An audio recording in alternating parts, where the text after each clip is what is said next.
হাওৰাঘাটত ration card বিতৰণৰ শুভাৰম্ভ মুখ্য কাৰ্যবাহী সদস্য তুলিৰাম ৰংহাঙৰ।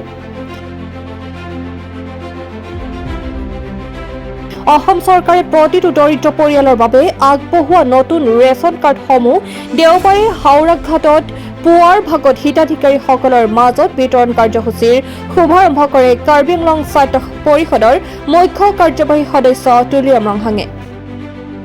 এই কাৰ্যসূচীত মুখ্য কাৰ্যবাহী সদস্যগৰাকীৰ লগতে সাংসদ হৰেণ সিং বে, ডিফুৰ বিধায়ক বিদ্যা সিং ইংলেং, হাওৰাঘাটৰ বিধায়ক দৰ সিং ৰংহাং, পৰিষদৰ উপাধ্যক্ষ অজিত কুমাৰ দেকে ধৰি কেইবাগৰাকীও কাৰ্যবাহী সদস্যই অংশগ্ৰহণ কৰে। নতুন ৰেচন কাৰ্ড বিতৰণৰ এই বিশাল কাৰ্যসূচীত অংশগ্ৰহণ কৰি হাওৰাঘাট বিধানসভা সমষ্টিটোত ৰেচন কাৰ্ড নোপোৱা ব্যক্তি শূন্য হ'ব পাৰে আৰু 2-এগৰাকী থাকিলে পৰৱৰ্তী সময়ত দিয়া হ'ব বুলি মন্তব্য কৰে কাৰ্বি আংলং স্বায়ত্ত পৰিষদৰ মুখ্য কাৰ্যবাহী সদস্য তুলিৰাম ৰংহাঙে। ৰেচন কাৰ্ড লাভ কৰি গভীৰ সন্তোষ প্ৰকাশ কৰিছে হিতাধিকাৰীসকলে।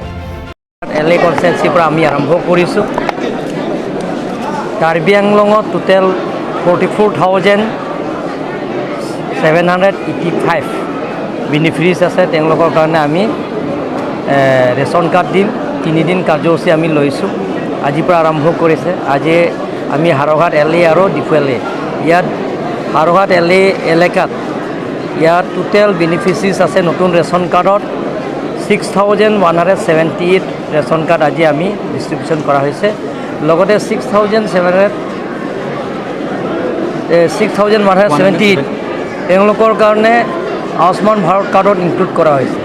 গতিকে আমাৰ এই হাৰঘাট এলএ সমষ্টিত দৰ সিং ৰংহাং ডাঙৰীয়া তেখেতৰ সমষ্টিত প্ৰায় BPL ফেমিলিটো শূন্য হ'ব বুলি মই বিশ্বাস কৰোঁ আৰু থাকিব লাগে। এটা দুটা যদি আছে তেনেহ'লে এইটো আমি পিছত আকৌ সেই ফৰ্মটো দিবৰ কাৰণে আমি চেষ্টা কৰিছোঁ।